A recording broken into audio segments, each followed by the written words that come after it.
أعوذ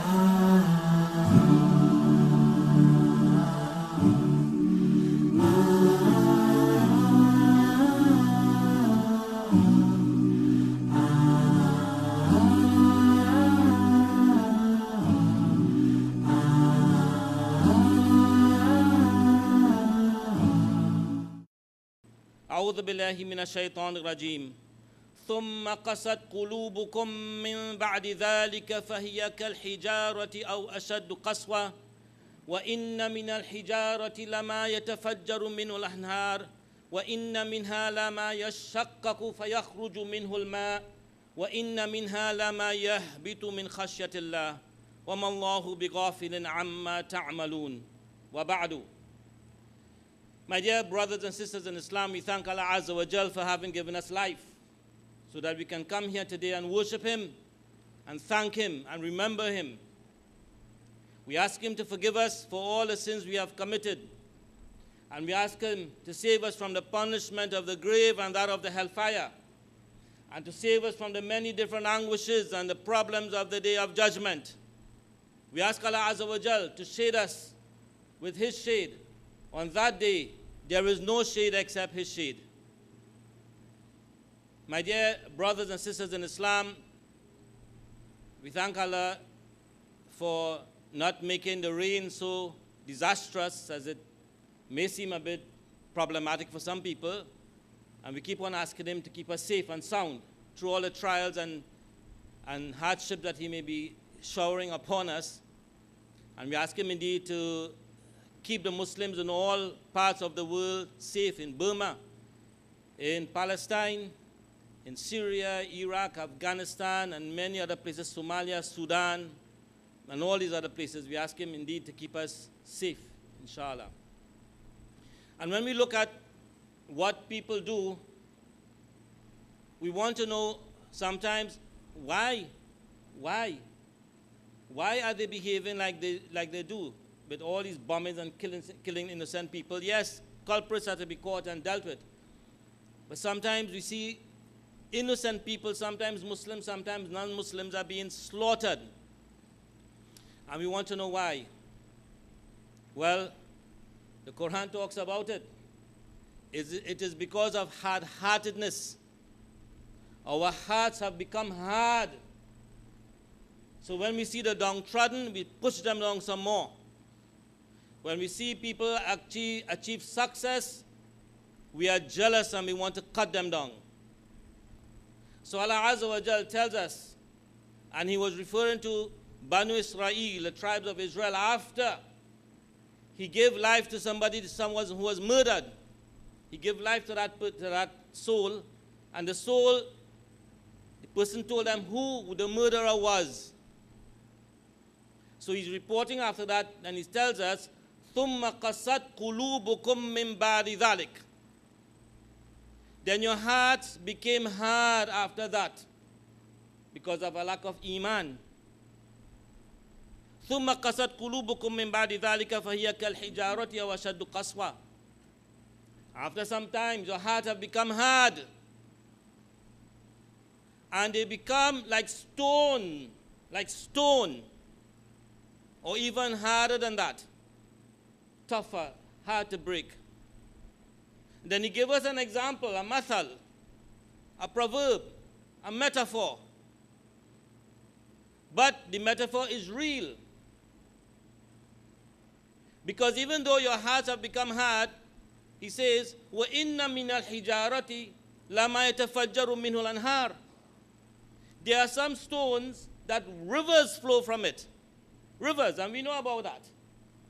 You go up in Korah and these places, you see, from the stone, water is flowing. وَإِنَّ مِنْهَا لَمَا يَشَّقَّقُ فَيَخْرُجُ مِنْهُ الْمَاءُ. And there are some others that it may not have rivers flowing, but water, it breaks and water flows from it. Water. وَإِنَّ مِنْهَا لَمَا يَهْبِطُ مِنْ خَشْيَةِ اللَّهِ. And some of them, some boulders, some rocks fall from the mountains out of fear of Allah Azza wa Jal. So you people, your hearts have become worse than this. But there is still benefit from stones. But your hearts are so hard that there's no benefit in yourselves. وَمَا اللَّهُ بِغَافِلٍ عَمَّا تَعْمَلُونَ. And Allah is not unmindful about what you do. So this qaswatul qulub, this hardness of the heart, there are many things that cause us to get our hearts hard. And it is linked to having good character. Allah Azza wa Jal, Ibrahim made this dua. He said, وَلَا تُخْزِنِي يَوْمَ يُبْعَثُونَ.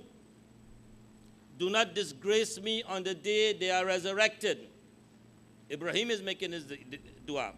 يَوْمَ لَا يَنْفَعُ مَالٌ وَلَا بَنُونَ. On that day, no wealth, nor family or children will be able to help. There is no benefit. They cannot benefit you on that day. And then he gave an istithna. Istithna means he made an exception. إِلَّا مَنْ أَتَى اللَّهَ بِقَلْبٍ سَلِيمٍ.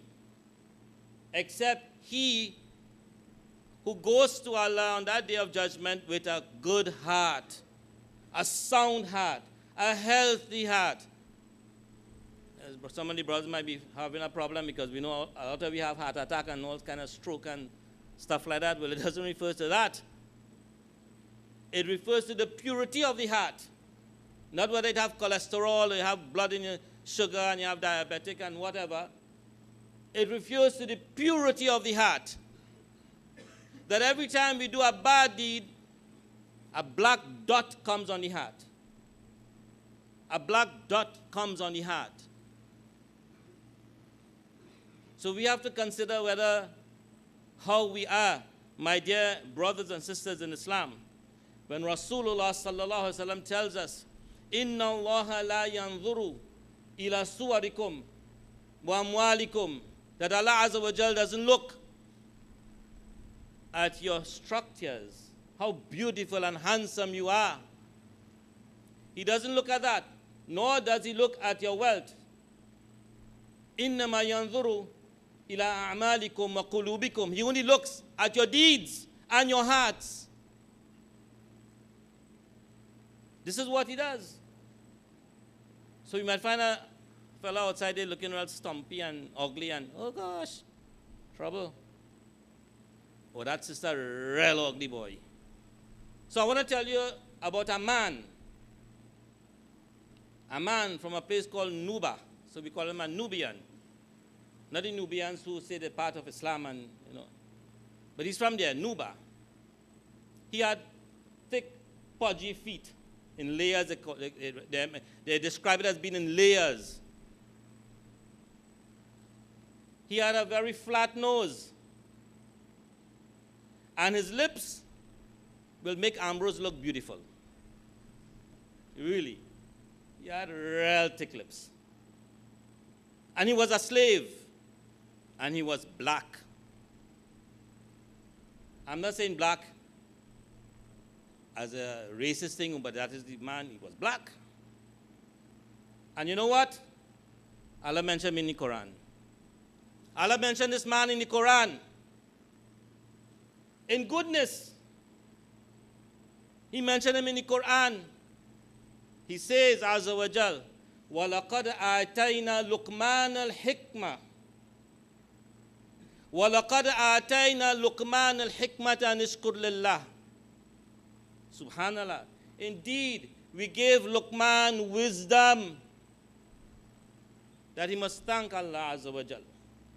Luqman, he wasn't a prophet, but he was just under the prophets. He was just under the prophets. And everybody is talking about Luqman. Anytime you go to Aqiqah and think, you're talking about Luqman because of the advice he gives to his children, his son. We talk about Luqman. We never speak about Luqman in any derogatory way or any bad way. But this was the man's features. Somebody came to see him. And he said, weren't you a servant, a slave of so and so and so? You used to go and tend sheep with me? He said, yes. So he said, how come I'm seeing the people following your footsteps, the crowding at your door, They're believing in what you say. How come? He told him 9 things. He told him 9 things. He said, 1, I lower my eyes. I lower my eyes. I restrain my tongue. I restrain my tongue. They say he used to hardly talk. Many times he would go in the company of people and he will keep quiet. I restrain my tongue. I don't pursue food. What you get, mashallah, he's okay with it. I protect my private part. I speak the truth. I fulfill my promises and my covenants and my words. I honor my guests. I protect my neighbor. I protect my neighbor. And I leave out anything that does not concern me.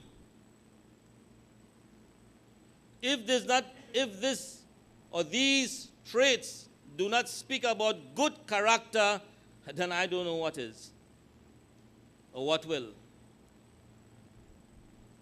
Your good character comes from your heart.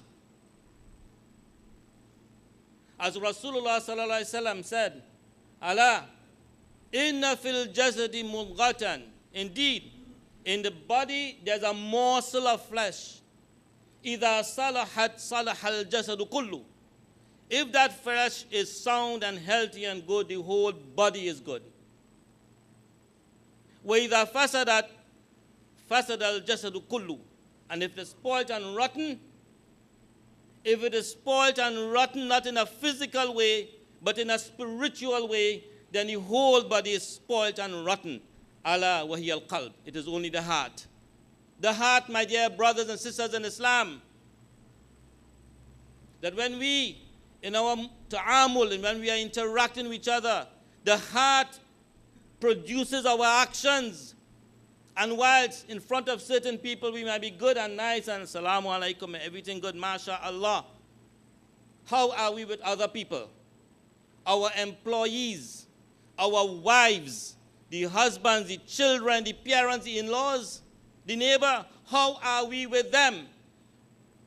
Our true face would show then, my dear brothers and sisters in Islam, the interaction with people. Musa alayhi salatu salam, he said to Bani Israel,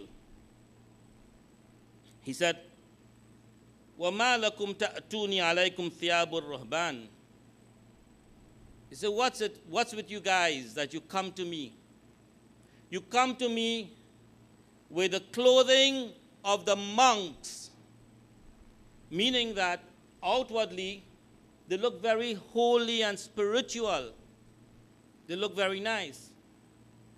Much like a brother walking down the street with a white thawb, with an imama, wrapped nicely with the sunnah way, long beard, miswak in the pocket, 3/4, his clothes redone to the half of the leg there, walking with humility, mashallah.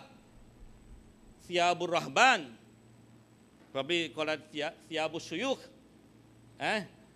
The clothing of the scholars, the clothing of the monks and the priests. In other words, they look very holy. And he said, وَقُلُوبُكُمْ قُلُوبُ الذِّيَابِ.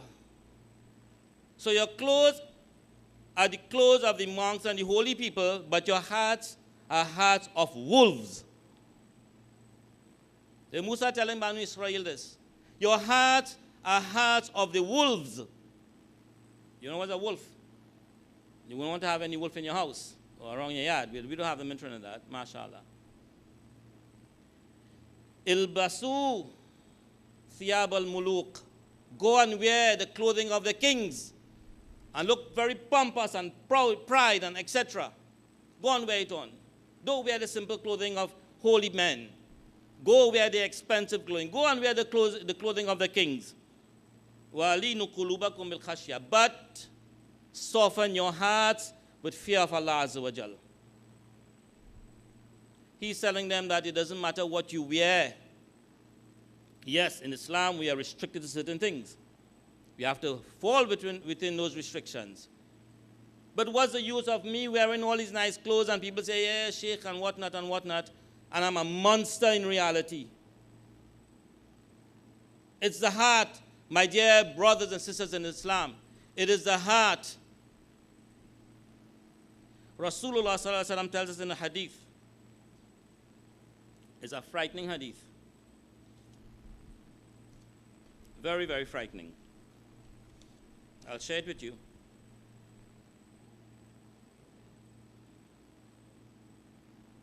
He says that a believer, a person would do, he would enter into the higher ranks of Jannah because of his good character. And he's weak in his ibadah. He's weak in his ibadah, in his worship. So probably he might be praying 5 times a day alone. He's not doing anything extra. But because of his good character, he's going to reach a darajat and sharaful manazil and a high status in Jannah because of his good character. And then another person, because of his bad character, will reach into the lowest part of hell.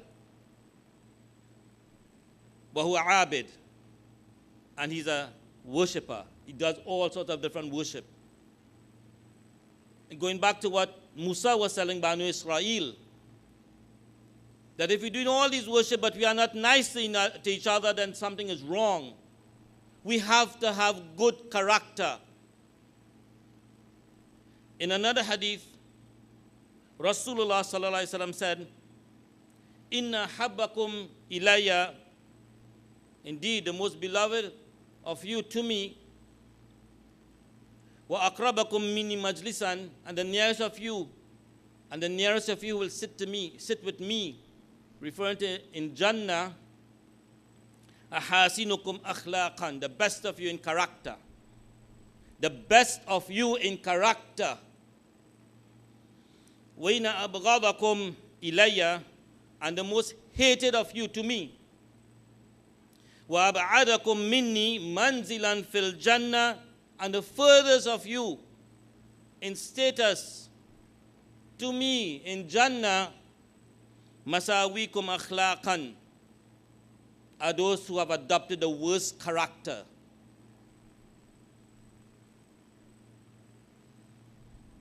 Athartharuna, al-mutashaddiquna, al-mutafahiquna, the long-winded, boastful braggarts, always talking about themselves. And when Luqman was telling his son, he said, "La tusa'ir khaddaka linnas." Don't turn your cheek to the people, it's disrespectful. "Wala tamshi fil ardi maraha," and do not walk with pride on the earth. "Inna Allah la yuhibbu kulla mukhtalin fakhur." Allah doesn't like those people who mukhtal. Mukhtal are people who are vainglorious. And they are boastful, fakhur.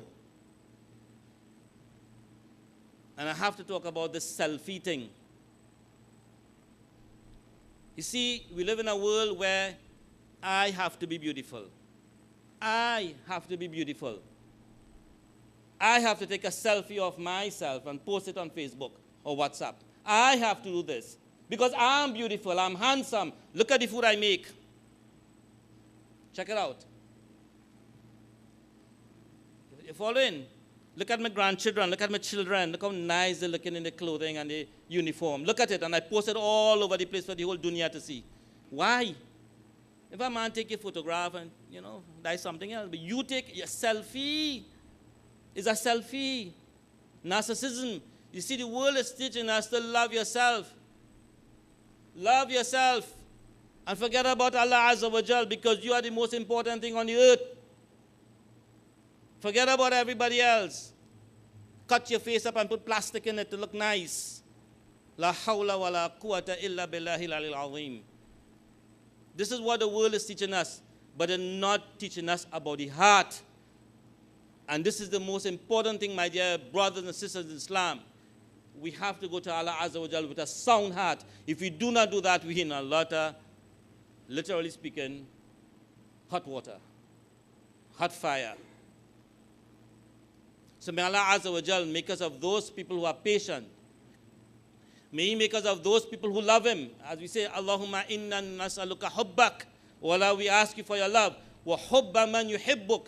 And the love of those people who love you. Sometimes we want the love of those people who have money and wealth and have status. But really, we ask Allah Azza wa Jal,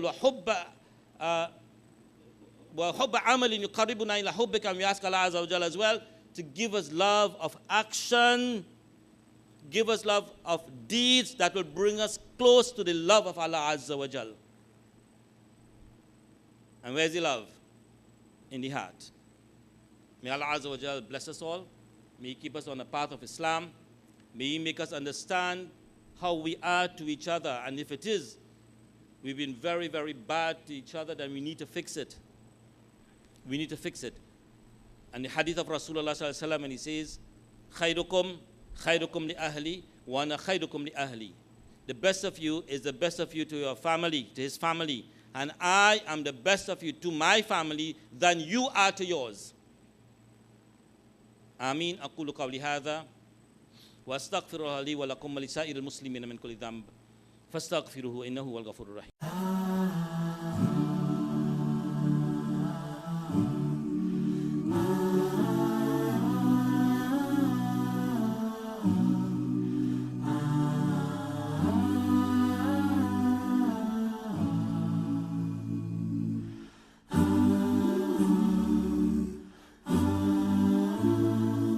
Although I never saw his face, so beautiful, bestowed with grace.